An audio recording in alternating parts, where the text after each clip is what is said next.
मित्रांनो, हिंदू धर्म म्हणा किंवा सनातन धर्म म्हणा, जे काही म्हणायचं म्हणा, पण आमचा पवित्र ग्रंथ गीता ग्रंथ आहे आणि गीतेचं महान तत्व सुखी होण्यासाठी कर्मण्ये वाधिकार असते ना फलेषु कदाचन.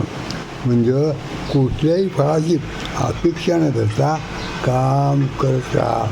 आम्ही मोठ्या अभिमानाला म्हणतो, मला अभिमान आहे, मी हिंदू आहे, मला अभिमान आहे, मी सनातनी आहे. अहो, पण हे जे तत्व आहे, कर्मण्ये वाधिकार असते ना फलेषु कदाचन, कोण कोण पाळतं सांगा?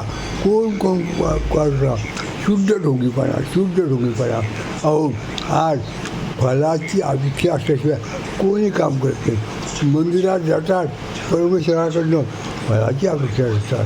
मग सांगा, आपण आपल्या धर्माशी इमानदार आहोत का?